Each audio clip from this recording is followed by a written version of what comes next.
I get inspired from different perspectives.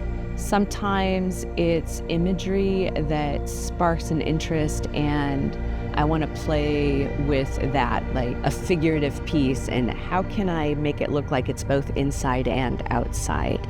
Or I'm experiencing a particular emotion, whether it's anxiety or trepidation, and how can I paint that in a way that the person viewing it feels like they're having their experience reflected back to them, but in that really deep sense of that emotion. Am I able to emotionally reflect back those sort of secrets or those difficult things we don't talk about?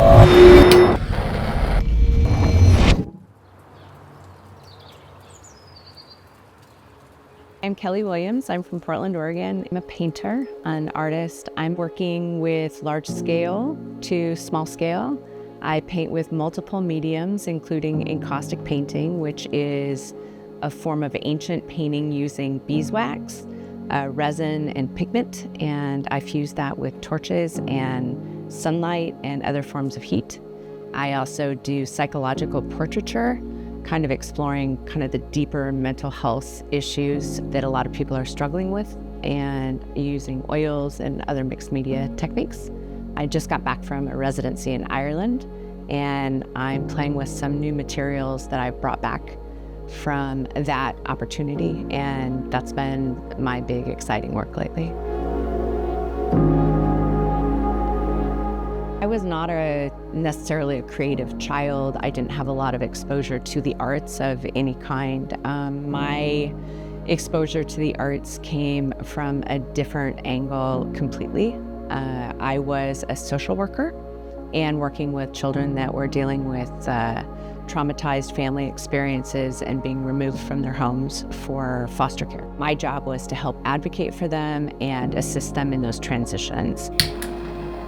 Part of how I did that, helping them to process their emotions, was by using, some very simple art techniques. And I found those to be the most useful in getting them to share some very unspeakable stories, talking about how big is your angry or what color is your sad, and piecing those together in a visual way.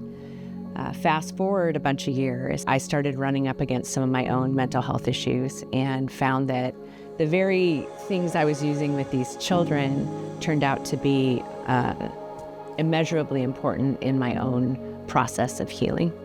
And a friend of mine handed me a paintbrush and said, hey, maybe you should try painting. And everything clicked together and I was off and running. And I've been painting ever since.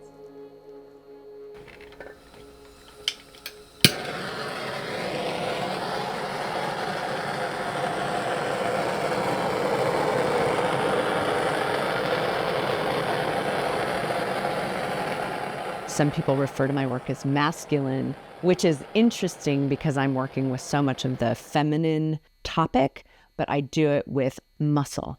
I like the physicality of paint, whether it's oils or whether it's encaustic. Those two both can give me that beefiness that I want when I'm really attacking a piece, because I'm messy, I move the paint around, I layer it, I dig it back. It's a wrestling match. And I think that that's really reflective of who I am, kind of that internal struggle. And it is a way of processing just daily living for me.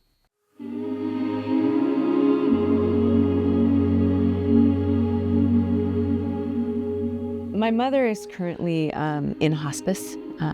She has COPD, which means she can't breathe. And she can't move much, but it turns out, and I didn't know this about her until much later in my own life, she loves to do paint by numbers. And that she often talks about how the act of sitting down and painting and moving the paint is one of the few times that she feels okay, because she's in this body that's failing. And for her to be able to do something that takes her out of her body and makes her feel connected is really important. So she has a great respect and encourages me very much in my art practice.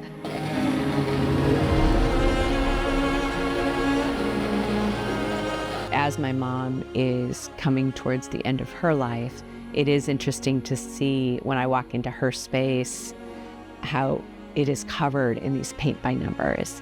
And it is a reflection of her personality, which is very structured, very, rigid.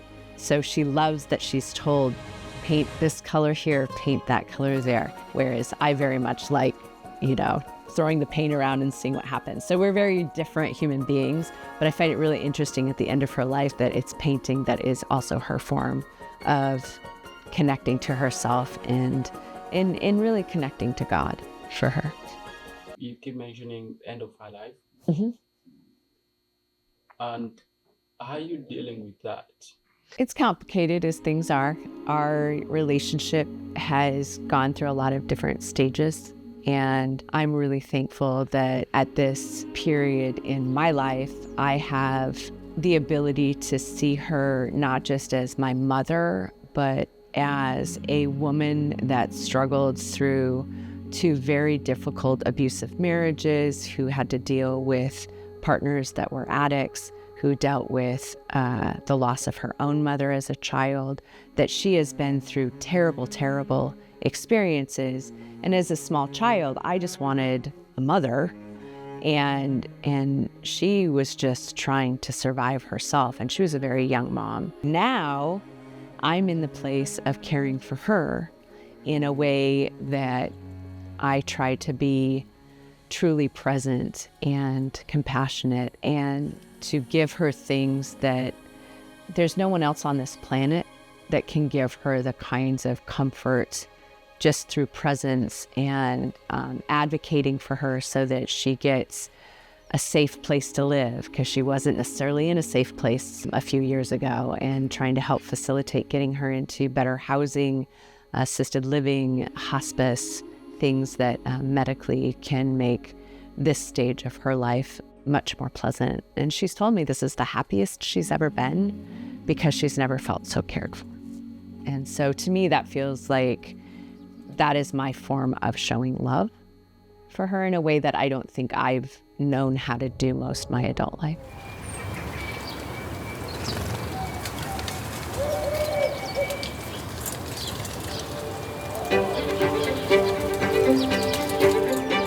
Because I work in multiple mediums and I do work with multiple topics, I find that when I'm trying to do something figurative, working with encaustic can be, I'm fighting the material.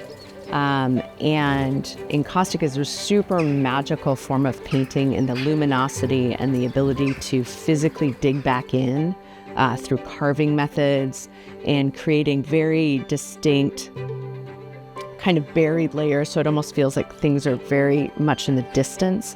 There's a luminosity to that. I try to take advantage of what each medium's strength is.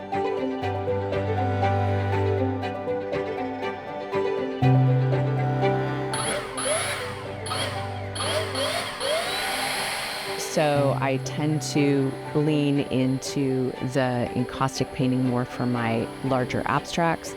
And then I tend to do oil painting more for my figurative work, so I can get much more refined detail.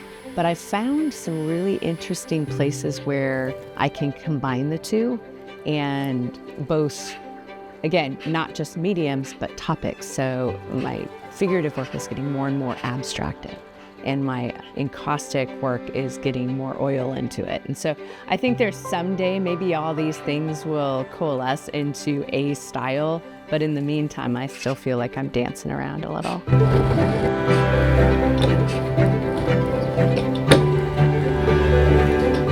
When I'm doing portraiture, it's not your classic, I'm gonna do a portrait that looks like you. It's very much going to be more about that underlying feeling, or that again, that distorted or dissociated self that lies underneath. And encaustic really allows for you to bury face after face after face, and then draw it back and expose it and decide what vulnerable parts you're willing to show, and then what parts you're going to make sort of presentable to the world. And I like playing with that dissonance. That's, to me, that's like the real magic spot. And, and I'm constantly learning new ways to approach the work.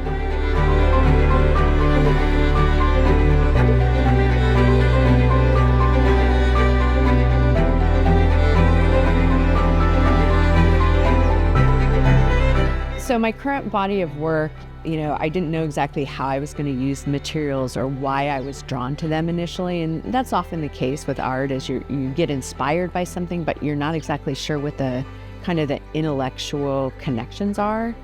And this body of work has turned into an exploration of the history of bogs, and which are these wetlands, and how they harvest peat or turf, and then they burn that for fuel. And what that has done, and I had no idea, was these bogs in Ireland are some of the biggest carbon sinks, very similar to the rainforest, but in its own format. And the harvesting of the peat is disturbing this carbon sink, which has an environmental impact. Burning the peat is adding carbon to our atmosphere. That's also an environmental impact.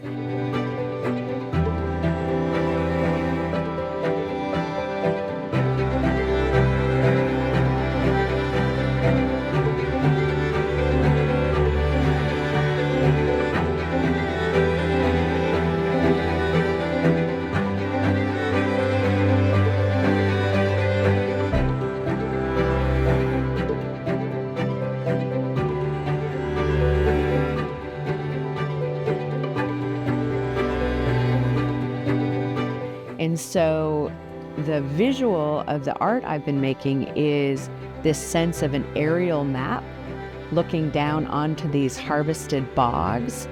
And there's, the Irish are very superstitious. And if there's standing stones, or what they refer to as fairy mounds, which are just these mounds of dirt that no farmer will farm, nobody will mess with it, you just don't touch it.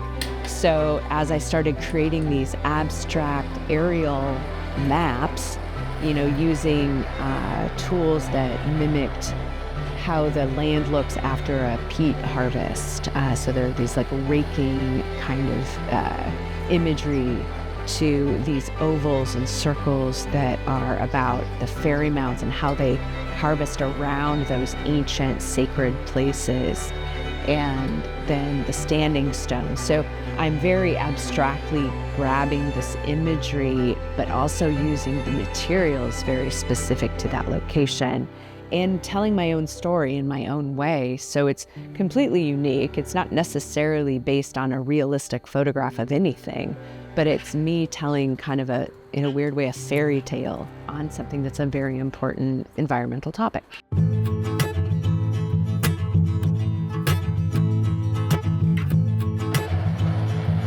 So teaching came about because I often had friends pop over to just hang out while I painted and want to visit the studio to see what I was doing. And I was so excited about what I was learning for myself that I started showing them.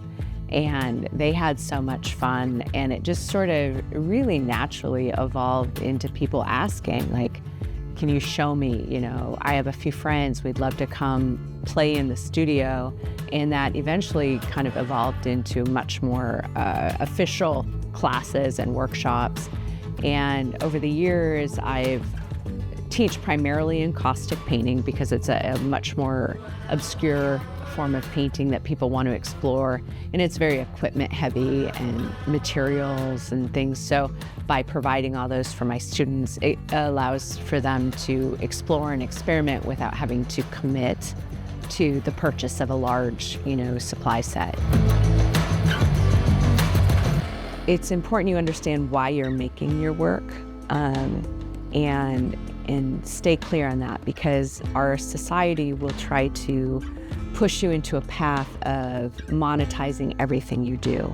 And how much money you make or how many Instagram followers you have absolutely is not a reflection of your worth as an artist. And as an artist starting out, you are going to fail. You must fail Without making mistakes, you will not learn.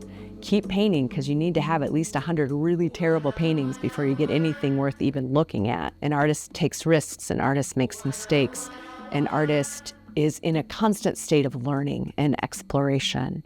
There's a lot of things where I think the younger artists are feeling super pressured that if they're not immediately great, then they're no good, and that's just not true. I painted for 7 years, I think, before I ever showed.